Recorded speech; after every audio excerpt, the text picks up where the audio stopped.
शुक्ल द्वारा रचित लोभ और प्रीति निबंध का अध्ययन हम कर रहे थे। इसमें आगे देखिए, अच्छे भोजन की सबको चाह होती है, अतः उसे बहुत चाहने वाला लोभी कहला सकता है।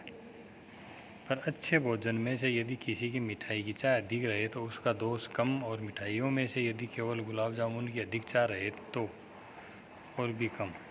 क्या कुछ भी न समझ आएगा। इसी प्रकार जहाँ एक ही वस्तु बहुत प्रकार ही रखी हुई है, वहाँ यदि कोई एक किसी को बहुत पसंद आ जाए और वह उसे लेना चाहे तो उसकी गिनती लोभियों में न होगी। अर्थात वो लोभ भी न होकर के उसकी उसमें रुचि है या उसके प्रति उसकी प्रीति है। विश्वामित्र को वशिष्ठ की गाय बहुत पसंद आई और वे उसके बदले में बहुत सी गायें देने के लिए तैयार हो गए, पर वशिष्ठ ने अपनी गाय नहीं दी। इसके लिए भीड़ कर भी न वशिष्ठ लोभी कहलाए न विश्वामित्र। इसी प्रकार एक नवाब साहब को बाबू हरिश्चंद्र का एक एल्बम बहुत पसंद आया था। ये लोभ के विशेष विषय के उदाहरण हैं। इनके प्रति जो लोभ होता है उसके अवसर इतने कम होते हैं कि उनके स्वभाव या अधिक अभ्यास का अनुमान नहीं किया जा सकता। पर किसी की अच्छी चीज़ देखते ही जिनके मुंह में पानी आ जाता है वे बराबर खरी खोटी सुना करते हैं। एक लोभ से दूसरे लोभ का निवारण भी होता है, जिससे लोभी में अन्य वस्तुओं के त्याग का साहस आता है। विशेष विषयगत लोभ यदि बहुत प्रबल और सच्चा हुआ तो लोभी के त्याग का विस्तार बहुत बड़ा होता है। लोभ तो उसे एक विशेष और निर्दिष्ट वस्तु से है, अतः उसके अतिरिक्त अन्य अनेक वस्तुओं का त्याग वह उसके लिए कर सकता है। विश्वामित्र एक गाय के लिए अपना सारा राजपाट देने को तैयार थे। अन्य का त्याग अनन्य और सच्चे लोभ की पहचान है। यहाँ तक तो प्राप्ति की प्रतिषेधात्मक इच्छा वाले लोभ की बात हुई, जिसका प्राय विरोध होता है। अब प्राप्ति की उस इच्छा का विचार करता हूँ जिसे एक ही वस्तु के संबंध में बहुत से लोग बिना किसी विरोध के रख सकते हैं।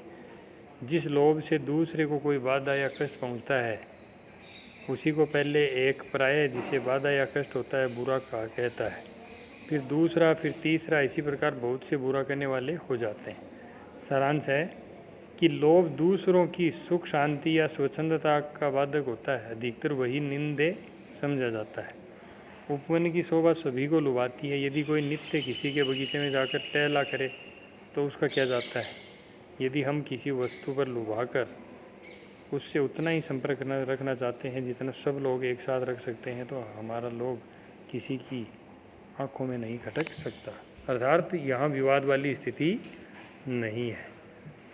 बगीचे को आँख से एक साथ बहुत लोग देख सकते हैं, पर उसके जो फल हैं वो नहीं खा सकते। जहाँ देखने का भी दाम लगता है या कुछ आदमियों का देखना बिना बंद किए देखा नहीं जा सकता, वहाँ दृष्टि संपर्क की इच्छा भी मुश्किल में डाल देती है।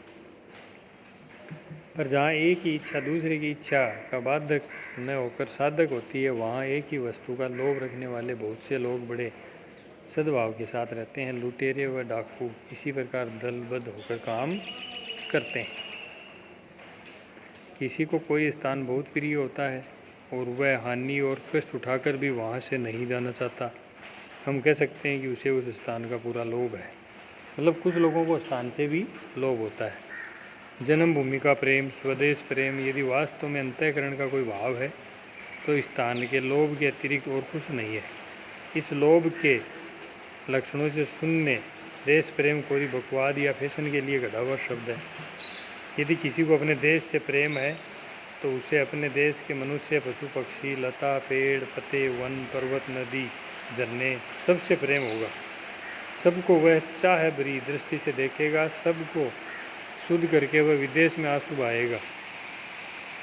जो ये भी नहीं जानते कि कोयल किस चिड़िया का नाम है, जो ये भी नहीं सुनते कि चातक कहाँ चिल्लाता है, जो आंख भर ये नहीं देखते कि आम प्रणय सौरभपूर्ण मंदिरों से कैसे लदे हुए हैं, जो ये भी नहीं जानते कि किसानों के झोंपड़े के भीतर क्या हो रहा है, वे यदि 10 बने ठने मित्रों के बीच प्रत्येक भारतवासी की औसत आमदनी का पत्ता बताकर देश प्रेम का दावा करें तो मैं उनसे पूछूंगा कि भाइयों बिना परिचय का ये प्रेम कैसा। तो लेखक ने प्रश्न चिन्ह किया है जिनके सुख दुख के तुम कभी साथी नहीं हुए, तुम सुखी देखना चाहते हो, ये समझते नहीं बनता।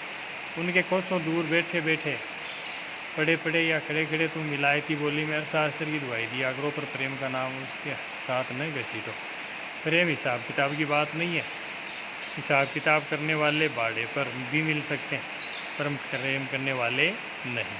अर्थात प्रेम जहाँ है वहाँ हिसाब किताब वाली बात नहीं होती। हिसाब किताब से देश की दशा का ज्ञान मात्र हो सकता है। हित चिंतक और हित साधन की प्रवृत्ति इस ज्ञान से भिन्न है। वह मन के वेग पर निर्भर है, उसका संबंध लोभ या प्रेम से है, जिसके बिना आवश्यक त्याग का उत्साह हो ही नहीं सकता। जिसे ब्रज की भूमि से प्रेम होगा वह इस प्रकार होगा। रसकान तो किसी की लकुटी या कामरिया पर तीनों जो पूर हैं उनका राज सिंहासन त्यागने को तैयार थे, पर देश प्रेम की दुआई देने वालों में से कितने अपने किसी थके मांदे भाई के फटे पुराने कपड़ों और धूल भरे पैरों पर रिझ कर या कम से कम न खींच कर बिना मन मेला किए कमरे की फर्श भी मेली होने देंगे। मोटे आदमी हो तुम, जरा सा दुबले हो जाते अपने अंदेशे से ही सही, तो न जाने कितनी चटरियों पर मांस चढ़ जाता। अब पूछिए कि जिनमें यह देश प्रेम नहीं है उनमें यह किस प्रकार हो भी सकता है। हाँ, हो सकता है। परिचय से, सानिध्य से, जिस प्रकार लोभ से सानिध्य की इच्छा उत्पन्न होती है, उसी प्रकार सानिध्य से भी लोभ या प्रेम की प्रतिष्ठा होती है। जिनके बीच हम रहते हैं, जिन्हें हम बराबर आंखों से देखते हैं, जिनकी बातें हम बराबर सुनते रहते हैं, जिनका हमारा हर घड़ी का साथ होता है,